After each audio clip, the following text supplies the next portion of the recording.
Que se passe-t-il quand tu ne réponds pas à un évitant qui te manque? Ils commencent à se poser des questions. Le silence crée un inconfort qu'ils ne peuvent ignorer, un doute sur si tu as avancé. Alors ils te contactent. La distance que tu maintiens ne les repousse pas comme tu t'y attendrais, elle les rapproche. Alors que chaque instinct te dit de répondre à leur tentative, de montrer que tu es intéressé, de rendre la reconnexion facile, faire l'opposé renforce réellement leur besoin de te joindre. Cela fonctionne parce que ça maintient les conditions exactes qui les ont fait remarquer ton absence en premier lieu.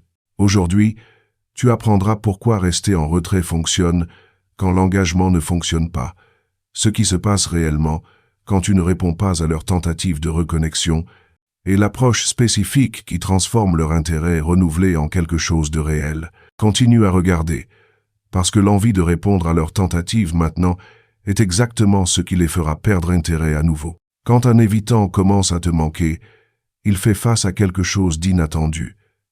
Il avait la distance qu'il voulait. Tu as arrêté de demander de la connexion, arrêté de pousser pour des conversations émotionnelles, arrêté de créer n'importe quel type de pression. Ce qui le fait habituellement reculer a disparu. Cet espace vide a ouvert la place pour quelque chose de différent. Remarquer que tu n'es plus là, ça ne le frappe pas comme un grand moment émotionnel. Ça vient par des choses plus petites, comme se demander ce que tu fais un mardi aléatoire, faire défiler quelque chose qui lui rappelle toi, sentir l'absence où ton attention était. Quelqu'un qui se concentre habituellement sur protéger son indépendance remarque soudainement un problème différent. Tu pourrais avoir vraiment avancé sans lui. Ce changement se montre dans comment il agit. Il regarde tes réseaux sociaux plus qu'il ne le faisait. Il trouve des raisons aléatoires de t'envoyer des messages sur rien d'important. Il pose des questions qui sonnent casuales mais essaie vraiment de comprendre où tu en es, si tu es toujours intéressé, si tu vois quelqu'un d'autre.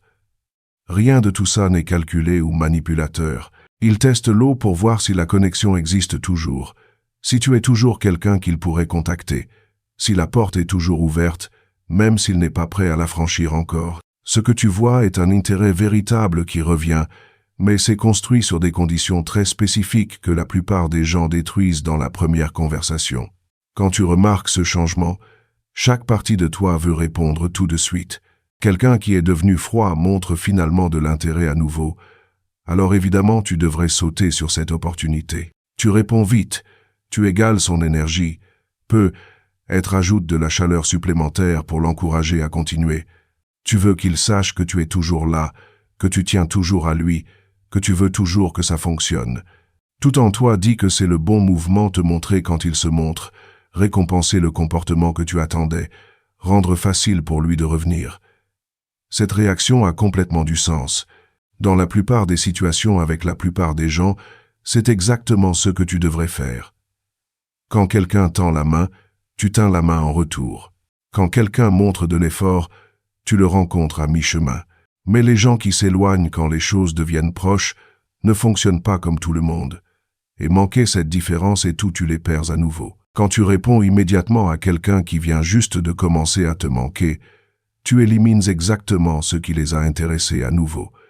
Ils ont tendu la main parce qu'ils ont senti ton absence. L'espace entre vous les a fait se demander sur ta vie, questionner si tu pensais toujours à eux, s'inquiéter que peut-être tu avais vraiment lâché prise.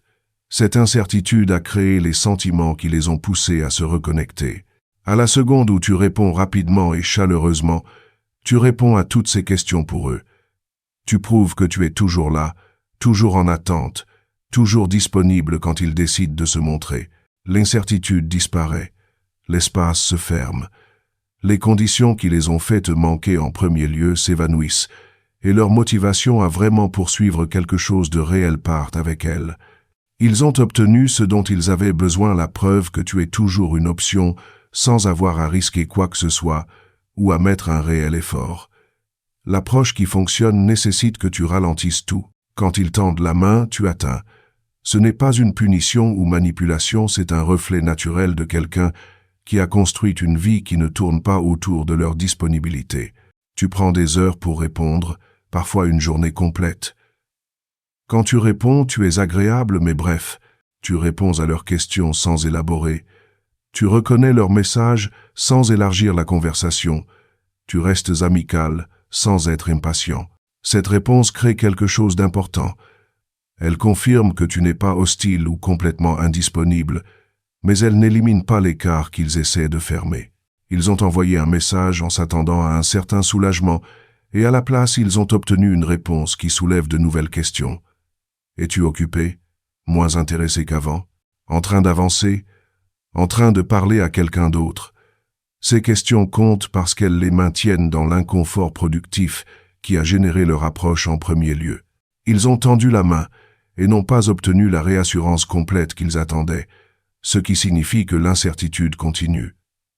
Cette incertitude continue maintient leur motivation à poursuivre la connexion.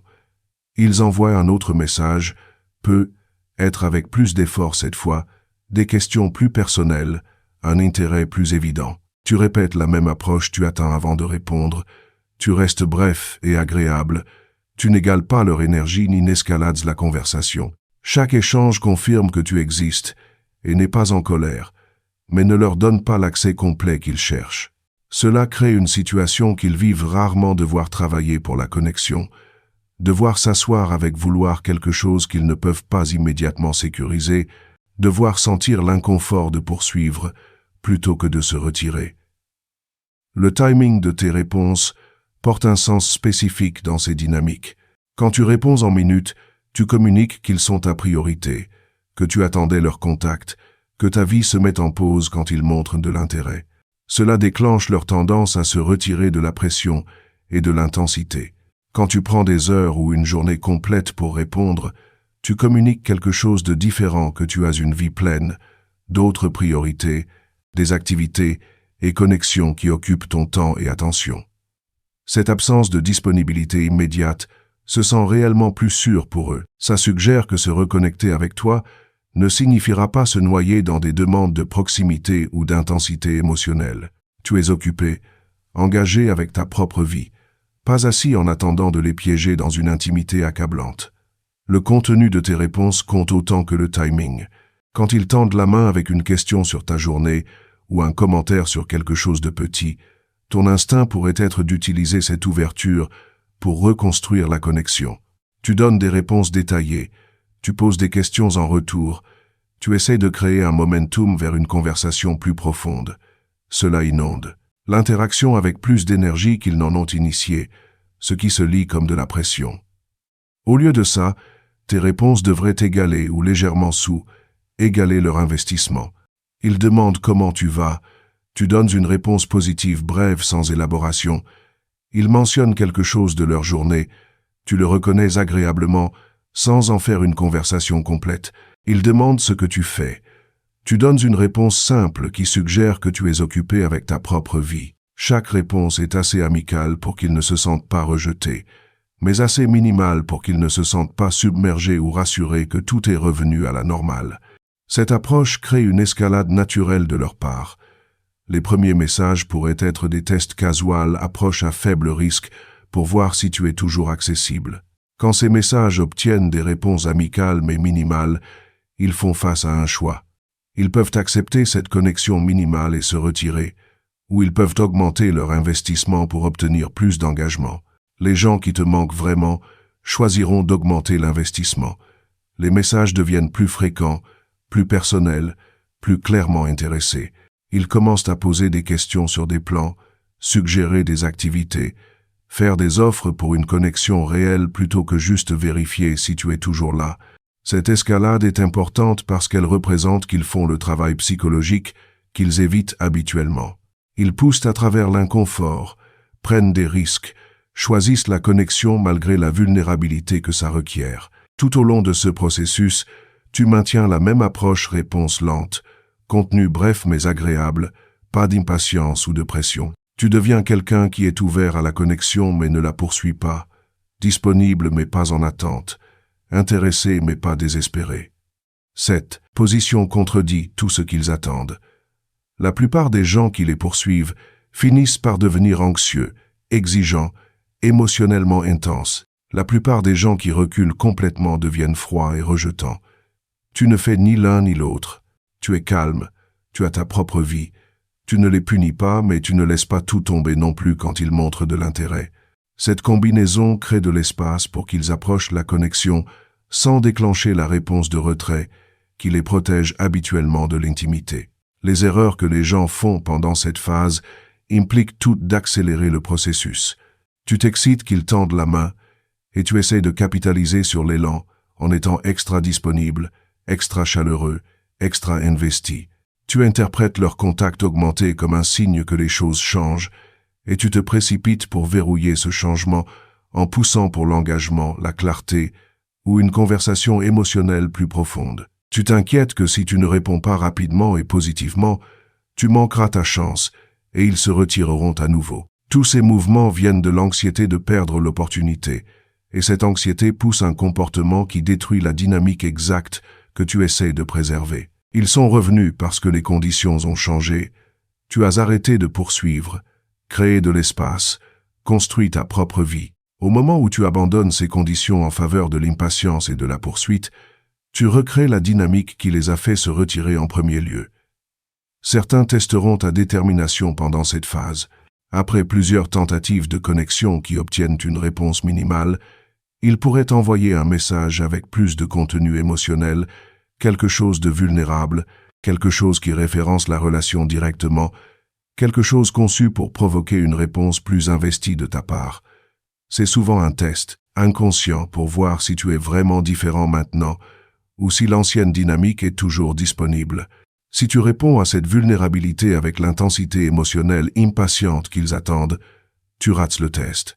Ils confirment que tu es toujours la personne qui les poursuivra, toujours prêt à faire le travail émotionnel qu'ils évitent, toujours prêt à les inonder d'intensité au moment où ils ouvrent la porte un peu. La réponse productive est de reconnaître leur vulnérabilité avec chaleur, mais sans sauter, pour la rencontrer avec une intensité équivalente. Tu apprécies qu'ils partagent ça, tu réponds gentiment, mais tu ne l'utilises pas comme invitation à avoir la conversation émotionnelle profonde que tu voulais. Tu restes dans ta voie présent mais ne poursuivant pas, ouvert mais ne poussant pas. Le jeu à long terme avec cette approche est de leur enseigner que la connexion avec toi ne nécessite pas qu'ils sacrifient à l'autonomie ou se noient dans l'intensité émotionnelle.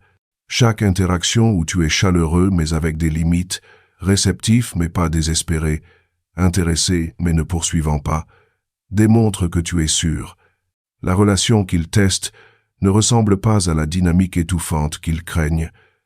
Elle ressemble à deux personnes avec des vies séparées qui peuvent se connecter sans se perdre. C'est le seul type de relation qu'ils peuvent soutenir. Les relations qui nécessitent une intensité émotionnelle constante ou une disponibilité cohérente déclencheront toujours le retrait parce qu'elles menacent l'autonomie dont ils ont besoin pour se sentir en sécurité. Les relations qui permettent l'espace respectent les limites et n'exigent pas plus qu'ils ne peuvent confortablement donner, créent de la place pour qu'une vraie proximité se développe. Le calendrier pour ce processus varie considérablement. Certains répondent à l'approche en jours, augmentant leur investissement et se déplaçant vers une vraie reconnexion rapidement. D'autres prennent beaucoup plus longtemps de contacts sporadiques avant de construire assez de confiance pour risquer une connexion plus substantielle. La clé est de maintenir la cohérence quelle que soit leur chronologie. Tu n'accélères pas tes réponses parce qu'ils tendent la main plus souvent. Tu ne les ralentis pas pour punir leur incohérence. Tu restes stable vivant ta vie, répondant quand ça s'adapte à ton emploi du temps, gardant les interactions agréables mais délimitées, démontrant par le comportement, plutôt que par les mots que tu es véritablement différent de la personne dont ils se sont retirés avant. Cette approche ne fonctionne que si elle est authentique. Si tu atteins secrètement près de ton téléphone, en créant la réponse brève parfaite, en calculant exactement combien d'heures attendre avant de répondre, ils sentiront la manipulation. Les gens qui s'éloignent quand les choses deviennent proches sont hautement accordés à l'inauthenticité et au contrôle parce qu'ils ont développé leur réponse précisément pour se protéger contre être contrôlés ou piégés. La raison pour laquelle ne pas répondre immédiatement fonctionne n'est pas parce que c'est un truc. Ça fonctionne parce que ça reflète un vrai changement dans tes priorités et ton investissement. Tu ne prétends pas être occupé. Tu es véritablement occupé avec le travail, les amitiés, les loisirs, la croissance personnelle qui compte plus que surveiller leurs messages. Quand ce changement est réel, Ton comportement communique naturellement ce dont ils ont besoin pour se sentir assez en sécurité pour se rapprocher. L'alternative à cette approche est le cycle que la plupart des gens suivent.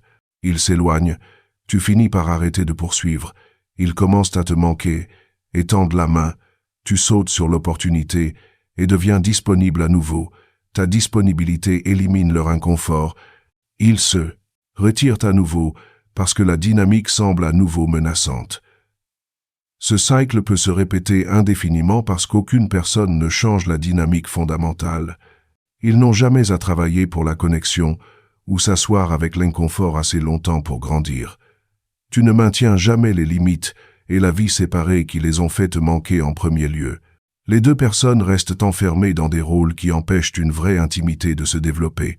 Briser ce cycle nécessite que tu sois celui qui change, non pas parce que tu es responsable de leur comportement, mais parce que tu es la seule personne dont tu contrôles les actions. Quand tu arrêtes de récompenser la distance avec la poursuite et arrêtes d'abandonner tes limites au moment où ils montrent de l'intérêt, tu crées des conditions où différents résultats deviennent possibles. Ils se lèvent pour rencontrer la nouvelle dynamique en augmentant leur investissement et en travaillant pour la connexion, ou ils ne le font pas. S'ils ne le font pas, s'ils se retirent quand ils réalisent que tu n'es plus disponible selon leurs termes, c'est une information précieuse. Ça te dit qu'ils ne sont pas vraiment prêts ou capables de la relation dont tu as besoin, mais s'ils se lèvent pour la rencontrer, s'ils continuent de tendre la main malgré des réponses minimales, s'ils augmentent leur vulnérabilité et investissement, s'ils commencent à faire le travail de connexion au lieu de s'attendre à ce que tu fasses tout, alors quelque chose de véritablement différent peut se développer. L'expérience émotionnelle de maintenir cette approche est difficile. Quand quelqu'un qui te tient à cœur tend la main après distance, chaque instinct dit de répondre avec chaleur et disponibilité. Tu veux récompenser leur effort, encourager leur progrès, rendre la reconnexion aussi facile que possible. Retenir cet instinct semble contre-intuitif et parfois douloureux. T'inquiètes d'être froid, de manquer ta chance, de ne pas montrer assez d'intérêt. Cette lutte interne est normale, mais il est important de reconnaître que tes instincts sont calibrés pour des dynamiques relationnelles saines où la réciprocité fonctionne. Les gens qui s'éloignent quand les choses deviennent proches ne fonctionnent pas sur la réciprocité. Ils nécessitent une approche différente, une qui semble fausse à tes instincts relationnels, précisément parce que ces instincts se sont développés dans des relations où les deux personnes pouvaient tolérer la proximité et poursuivre la connexion ouvertement. Les gens qui réussissent avec cette approche sont ceux qui changent véritablement leur focus loin du comportement de l'autre personne et vers leur propre qualité de vie. Tu ne passes pas des heures à créer la réponse brève parfaite ou à calculer des temps d'attente optimaux. Tu es vraiment occupé avec un travail qui compte pour toi, du temps avec des amis qui t'énergisent, des loisirs qui te comblent, un développement personnel qui te rend plus fort. Quand ils envoient un message, tu réponds quand tu as naturellement le temps, en le gardant bref parce que tu n'as pas d'espace mental pour une conversation étendue, en restant agréable parce que tu es véritablement de bonne humeur grâce à ta vie pleine. La stratégie fonctionne parce qu'elle cesse d'être une stratégie et devient une expression authentique de priorités changées. L'expérience émotionnelle de maintenir cette approche est difficile. Quand quelqu'un qui te tient à cœur tend la main après distance, chaque instinct dit de répondre avec chaleur et disponibilité. Tu veux récompenser leur effort, encourager leur progrès, rendre la reconnexion aussi facile que possible. Retenir cet instinct semble contre-intuitif et parfois douloureux. Tu t'inquiètes d'être froid, de manquer ta chance, de ne pas montrer assez d'intérêt. Cette lutte interne est normale, mais il est important de reconnaître que tes instincts sont calibrés pour des dynamiques relationnelles saines où la réciprocité fonctionne. Les gens qui s'éloignent quand les choses deviennent proches ne fonctionnent pas sur la réciprocité. Ils nécessitent une approche différente, une qui semble fausse à tes instincts relationnels, précisément parce que ces instincts se sont développés dans des relations où les deux personnes pouvaient tolérer la proximité et poursuivre la connexion ouvertement. Les gens qui réussissent avec cette approche sont ceux qui changent véritablement leur focus loin du comportement de l'autre personne et vers leur propre qualité de vie. Tu ne passes pas des heures à créer la réponse brève parfaite ou à calculer des temps d'attente optimaux. Tu es vraiment occupé avec un travail qui compte pour toi, du temps avec des amis qui t'énergisent, des loisirs qui te comblent, un développement personnel qui te rend plus fort. Quand ils envoient un message, tu réponds quand tu as naturellement le temps, en le gardant bref, parce que tu n'as pas d'espace mental pour une conversation étendue, en restant agréable parce que tu es véritablement de bonne humeur grâce à ta vie pleine. La stratégie fonctionne parce qu'elle cesse d'être une stratégie et devient une expression authentique de priorités changées. Ce changement te protège aussi émotionnellement. S'ils n'escaladent jamais leur investissement, ne se déplacent jamais au-delà de contacts sporadiques à faible effort, ne démontrent jamais qu'ils sont prêts à travailler pour une vraie connexion, tu découvres cela sans avoir investi plus de toi-même à les poursuivre. Tu as maintenu tes limites, protégé ton temps et ton énergie, construit une vie qui te comble indépendamment de leur disponibilité. S'ils escaladent et travaillent pour la connexion, tu t'engages depuis une position de force plutôt que de désespoir. Tu les choisis parce qu'ils démontrent une capacité pour la relation que tu veux, pas en acceptant n'importe quelle miette qu'ils offrent parce que tu n'as rien d'autre. De toute façon, maintenir cette approche sert ton bien, être tout en créant les seules conditions sous lesquelles une connexion saine avec quelqu'un comme ça devient possible. Le résultat final de ce processus, s'ils continuent à poursuivre et augmenter leur investissement, est une dynamique où ils vivent quelque chose de peu familier, devoir gagner la connexion, devoir s'asseoir avec vouloir quelque chose qu'ils ne peuvent pas immédiatement contrôler, devoir choisir la vulnérabilité malgré l'inconfort. Ces expériences sont exactement ce qu'ils empêchent normalement, et elles sont exactement ce qui doit se produire pour que les choses changent. Tu ne peux pas forcer ce changement en poursuivant, en expliquant ou en exigeant. Tu peux seulement créer des conditions où le changement devient possible en maintenant des limites qui nécessitent qu'ils fassent leur propre travail psychologique. Ne pas répondre immédiatement à quelqu'un qui a commencé à te manquer ne concerne pas la punition ou la manipulation. Il s'agit de refuser d'éliminer l'inconfort qui pourrait réellement mener au changement. Alors quand ils commencent à tendre la main après distance, quand les messages deviennent plus fréquents et les questions plus personnelles, quand tu peux sentir qu'ils testent si tu es toujours disponible, le mouvement qui fonctionne est celui qui semble faux. Tu ralentis au lieu d'accélérer. Tu attends des heures ou une journée complète avant de répondre. Tu gardes les réponses brèves et agréables sans élaborer ou élargir la conversation. Tu démontres par le comportement que tu as une vie pleine qui ne tourne pas autour de leur disponibilité. Tu restes assez chaleureux pour qu'ils ne se sentent pas rejetés, mais assez délimité pour qu'ils ne se sentent pas rassurés. Tu les fais travailler pour la connexion qu'ils veulent, ce qui leur enseigne que la connexion vaut assez pour travailler pour elle. Et tu restes cohérent avec cette approche quelle que soit leur réponse, parce que ton but n'est pas de contrôler leur comportement, c'est de maintenir les limites et la qualité de vie qui font de toi quelqu'un avec qui ils auraient de la chance d'avoir une vraie connexion. Si tu es dans cette situation maintenant, si quelqu'un qui a créé de la distance tint soudainement la main plus souvent, laisse un commentaire et fais-moi savoir ce qui s'est passé quand tu as ralenti tes réponses au lieu de sauter sur leur attention. Si cela a résonné avec toi, appuie sur le bouton j'aime et abonne-toi pour plus de contenu sur la navigation des dynamiques relationnelles complexes. Merci d'avoir regardé.